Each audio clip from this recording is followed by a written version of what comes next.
Hey gang, I got an offer for you today from LinkedIn. As business to business marketers, your needs are unique. B2B buying cycles are long and your customers face incredibly complex decisions. Isn't it time you had a marketing platform built specifically for you? LinkedIn ads empower marketers with solutions for you and your customers. LinkedIn ads allow you to build the right relationships, drive results, and reach your customers in a respectful environment. On LinkedIn, you have direct access to build relationships with decision makers. Of the 875 million users on the network, 180 million are senior level executives. 10 million are C-level executives. You will also be able to drive results with targeting and measuring with their tools built specifically for B2B. And best of all, they work. Audiences exposed to brand messages on LinkedIn are 6 times more likely to convert. LinkedIn ads also rank #1 for security, community, and ad experience as part of the Business Insider's Digital Trust Study. Make B2B marketing everything it can be and get a $100 credit. It's a $100 credit on your next campaign. Go to linkedin.com/MPN to claim your credit. It's linkedin.com/MPN. Terms and conditions apply. Entrepreneurs Enigma is a podcast for the ups and downs of entrepreneurship. It's about the wins and the fails that we all face being entrepreneurs, and how we learn from adversity. Every week I talk to a different entrepreneur with a story to tell. I'm Seth Goldstein. Come with me on the journey. This is Entrepreneurs Enigma. Let's get started.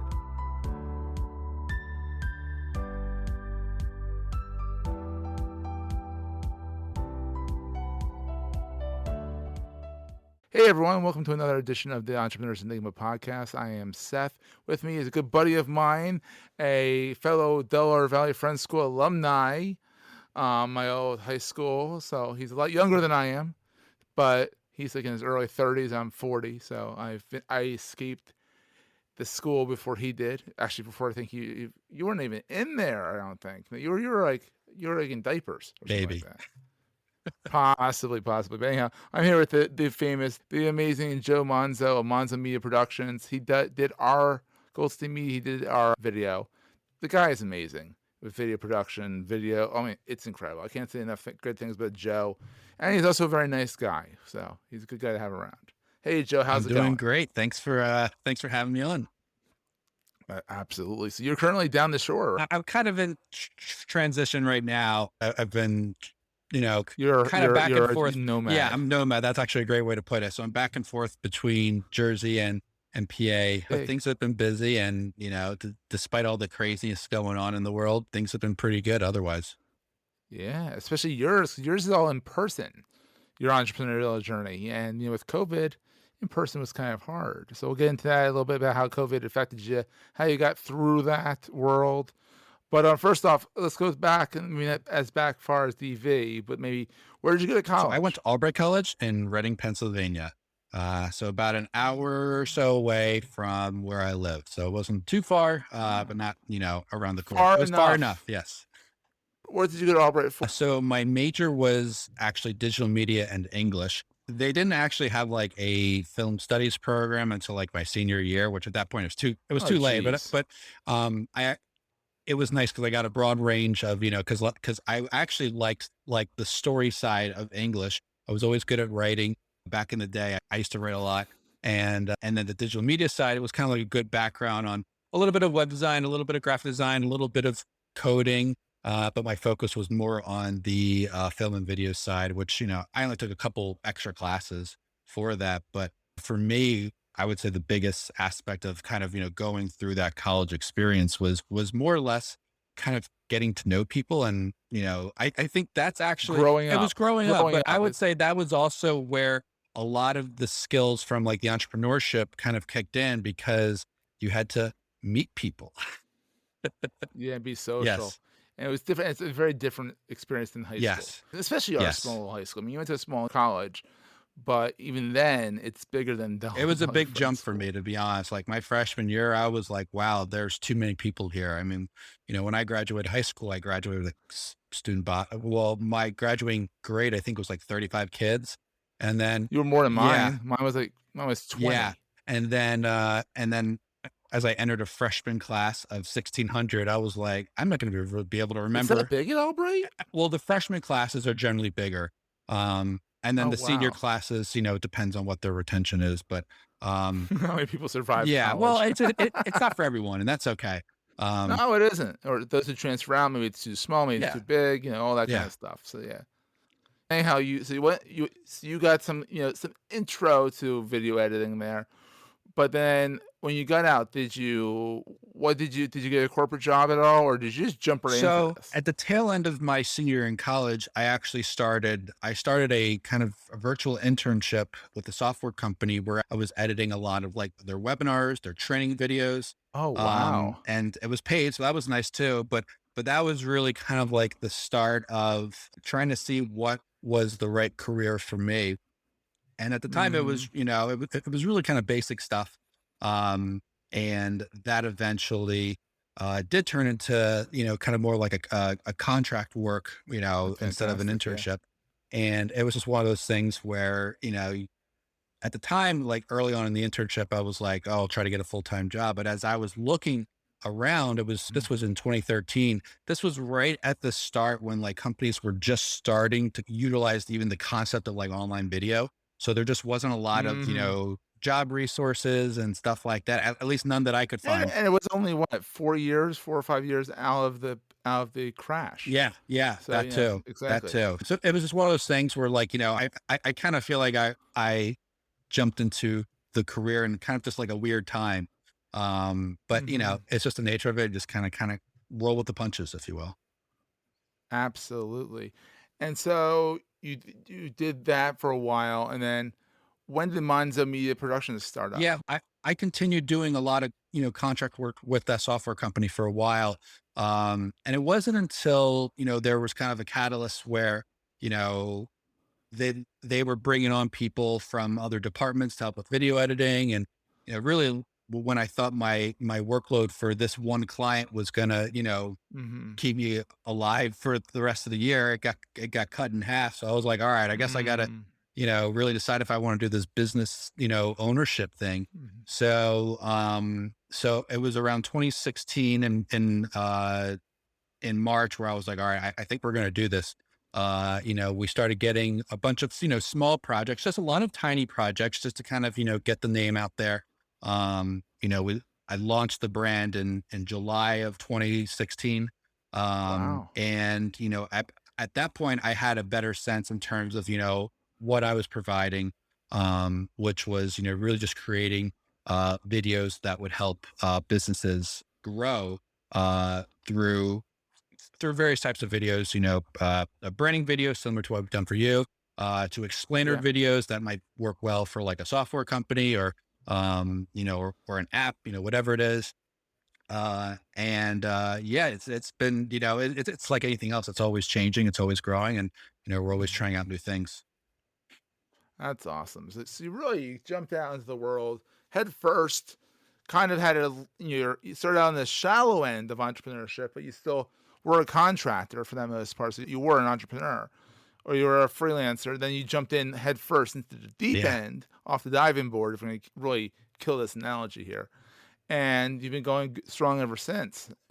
I've been fortunate to watch you grow. I think I met you in Yeah. 2017. You Yeah. were just exactly. You've been like been going amazingly well here. Yeah, and it's been it's been something that I've been super grateful for, and it's funny, like when all my friends talk about their corporate gigs, I'm like, I can't relate. So it's one of those things where it's like, You're like, no, thank you. yeah, Exactly. and it's not so much that I would not have done well there. I actually probably would have done well, but it's like anything else. There's caps, there's limits, and not really Hmm. just financially, but also just opportunity wise. It's with being an Absolutely. entrepreneur, you have more freedom to try new things and see what works, see what doesn't work. And, Hmm. you might lose money in the process, but, I think there's a lot of elements where, you know, it becomes really good life lessons.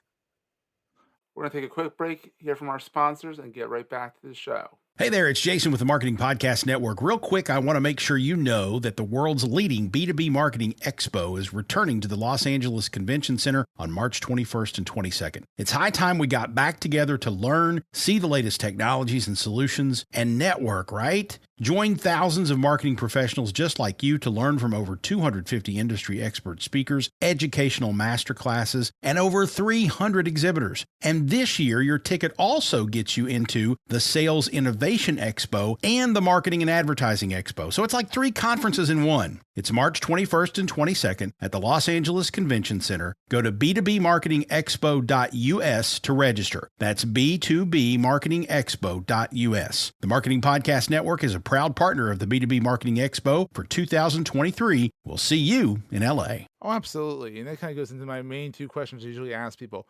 And we'll reverse them this time. So people who are used to the podcast will think I usually start with the negative and then go to the positive. We're going to go to the positive and then go to the negative. So what's the best thing about being an entrepreneur?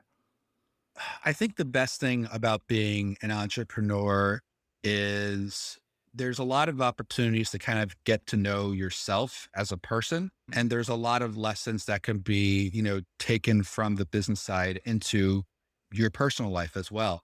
I can't think of an example off the top of my head. I thought about this. It's funny. I thought about this question just a couple of weeks ago. But it's one of those things where it's, on one end, it's kind of, how are you dealing with people? How are you handling various different types of personalities, various different problems? I can't think of a specific example right now, but I'm pretty sure, there've been examples where maybe I'm dealing with a scenario, at home or with friends where it's like, oh, I dealt with something similar with a client or a partner or a vendor. Here's how I handled it. And, let's see how it translates into this scenario.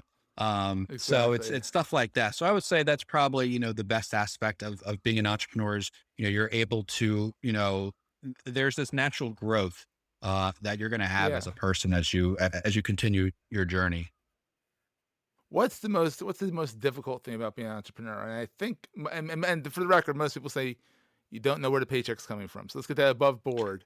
That's probably what we're all worried about as entrepreneurs is that, where's this? I will say, if you'd asked me that question probably 2 years ago, I would have said probably something similar. I've kind of gotten to the point in my life and career now where it's just like, you know what, that's part of the journey. And, in terms of it being a struggle, it's almost like, I used to ask this question a lot to other people that I would, to do a lot of networking with.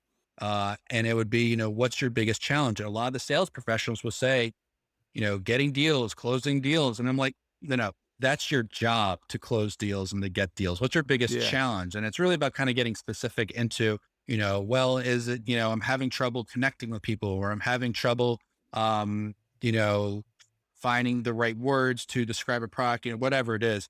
So it's one of those things where, I've kind of gotten to the point where, I've accepted that this is kind of like a lifestyle that's going to have unpredictability, but there's a lot of pieces that, that we do today that help with your branding and help smooth out that unpredictability in the future. So, depending on when we're recording this and when we're releasing this, it's probably not happening in a week or so. So it's one of those things where it's like, all right, the actions I take today will help not necessarily tomorrow, but maybe they help 6 months from now. So that's where one of the things where, outside of the whole paycheck thing is, is it something where if you're someone who really struggles with unpredictability, and to be honest, I'm actually someone who thrives on certainty. So, I mean, naturally, some people might say I'm not a good fit, but I've adapted to it for so long, that it's one of those things where, it's because I just do it. Yeah. So it's one of those things where, you do have to be prepared in some sense for, the unpredictability aspects, and not even just financially, but also dealing with people, dealing with vendors, dealing with clients, that elephant monster deal that you thought was going to make it, suddenly at the last minute, that prospect pulls out and says, yeah, we got to hold on to this for a little bit. And, so it's just, I've gotten to the point where I get excited when we get new projects. But at the same time, I've gotten to the point where I can't get too attached if we don't get those projects for whatever reason. because there will always be other projects down the road. Mhm. It just might take a little longer to get. That's a great answer. What is the most important thing to carry with you all the time? Well, as a millennial, I would say your phone. But So there you yeah, go. but in a sense, I think in that world, that's true. It is your phone, because as we get, I can't live without yeah, it. but it's one of those things where I think the other aspects that that can't really live without, quite frankly, is your sanity. And, I know as entrepreneurs, we all Mhm. say like, I'm going crazy, but like, you don't really know if you're going crazy until you're really going crazy. And so you always have to try to keep, And then and you then, know. and it's one of those things where, if you do find yourself in a position where, and I'm not a mental health expert at all, but this is just kind of what I'm, You don't even play one on TV, yeah. But exactly. it's one of those things where, if you find yourself in a situation uh, where, you feel like you're going insane, and figure out tools and strategies to kind of keep you grounded, because there's so many different perspectives in this journey that you might be honing in on that, on this one element. Maybe a vendor didn't work out, or you had, and I dealt with this earlier this year where a vendor didn't work out. I paid him a decent amount of money to get it done, and it was clearly not working. Oh. If this was me, 2, 3 years ago, I probably would have been freaking out. But, luckily, through the experience that I've, through other experiences, through hearing other people's experiences and their stories about how to solve problems like this, Mhm. it was like, all right, well, it kind of sucks that, we lost this money, but, we're going to get it done right for the client. That way, Yeah. they're happy, and they were, we didn't have to do any changes after, Wow. after I replaced the vendor. We didn't have to Oh, do any changes, to that video. So they were like, "Oh, this is that's great," pretty impressive So stuff. it was one of those And things. then they're none the wiser, and they're none the Yeah, wiser, or they're like, "Oh, there's a hiccup. Oh, whatever." Not 'cause ultimately it's not the end client's problem. yeah. Figure it Oh, out, get absolutely, the job done, absolutely, hand it off. absolutely. Exactly. And it's one of those things where you know, um, if this had happened, I mean, if this had happened even in like 2020, I probably would have been freaking out to some degree, because it's like, oh Well, god. 2020 is one of those weird Yeah, years. yeah. Well, so I'm saying from like a time perspective, but of Yeah. course there is that element too where what's going on in the background in life. And so it was one of Mhm. those things where it was like, what, I know what I have to do. We just take that action, take that decisiveness, and move forward. Absolutely. So how was 2020 for someone who does most of his stuff in person? How was that? Yeah, For me, I actually had a decent year because everyone needed to be yeah, online. Joe comes to me, he's like, Seth, let's do SEO, let's do yeah. this, let's do that. Like, let's rock this. How was it for someone who did stuff in Yeah, well, person? so it's interesting because right before things really locked down in March, we got a lot of our shoots in. So for the Oh yeah, so for like the wow. first month or so, it was kind of business as usual. We did have to postpone or cancel a couple of projects, but to be honest, at the time, I was like, wow, I definitely needed a breather, anyways, because we were going, 200 miles per hour. Mm-hmm. Feels like. Um, Mm-hmm. then in May and June of that year, it was a little quiet. We did some It was quiet. Even for yeah, May, it was because quiet. people were at the point where I was like, wait, I thought this was going to be done by then, and that didn't happen. Mm-hmm. And it was, Oh, that definitely didn't happen. It still hasn't yeah, happened. and it's one of those things where people were just unsure of what's going on, and they weren't quite ready to accept that this was long term. Mm-hmm. So May and June were a little quiet, but then it picked up in July in the summer. Um, Now here's the question, how did it pick up if I guess you do stuff outside? so so for the it's funny, the one project, I mean, when we locked down on that Friday, the 13th, I was supposed to film Monday, the 17th and 18th. And that particular project actually got pushed back to July. So that was just one of those things. And we filmed inside. It was for one of my business clients. And that was a project where, we filmed for 2 days.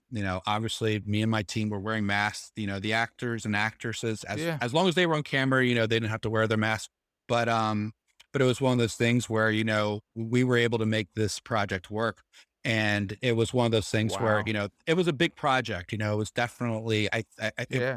at the time, it was one of our biggest projects that we've ever done. Uh, and so that Wow. kept us busy from like, July to early October or so. Um, Oh, wow. So you did pretty good yeah, then. yeah. So, You did pretty good for and as my 2020. and as a and then in the fall, there were some new projects that kicked in with a lot of my school clients where, they wanted to try out new things and, creating, COVID-19 protocol videos. So there were some Mhm. opportunities that did come along from COVID. I mean, I would rather not go through this again, to be perfectly honest, but Who would? but but it was one of those things where it's like, as I was looking at, the projects that we did, my numbers, I was like, wow, we still had our second best year. So Wow. Good for you. Good so for I was you. pretty excited about that. And, Yeah. and this year's shaping up to be even better. I'm excited about that. I'm excited, with where things are going. And as we start to Mhm. kind of, depending on when this is released, depending on if anything new comes from any variants or anything like that. Don't jinx Yeah, don't don't don't jinx jinx it. it. But, so it's one of those things where, the big thing that I learned from that was to, you know, not try to, force things to happen. It was one of those things where, I gave like some interesting ideas for some of my clients in terms of what they could do.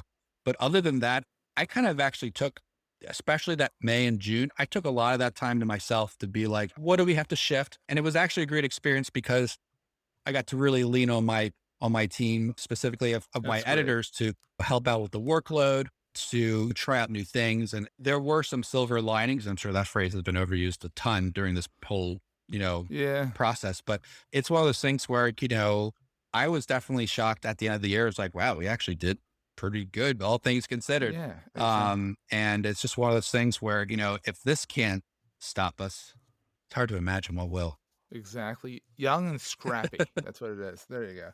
So, Joe, where can people find you online? Where's the best place to Yeah, find you? well, so the best place to find me is obviously you can check out our website, www.monzomediaproductions.com, that you created, Seth. It was a great job. Woohoo! I'm pretty active on LinkedIn as well. I've been enjoying LinkedIn a lot too, because it's a good place for conversation and stuff like that. Mm-hmm. But those are really the two biggest places to find me. I'm on Facebook a little bit. I'm on Instagram a little bit, but really it's LinkedIn and my website is where is the best place to find me. Awesome, Joe. Well, thank you for coming on. This has been so much fun. And we'll see everyone next week. Sounds great. Thanks for having me. That was a great show. Hey, if you're enjoying Entrepreneurs Enigma, please give us a review on the podcast directory of your choice. We're on all of them. And these reviews really help others find the show. Also, if you're getting value from the show and want to buy me a coffee, go to the show notes and click on the link to help me stay awake while I bring you more great episodes to your ears. That's in the show notes, and I look forward to the next episode. Take care, guys.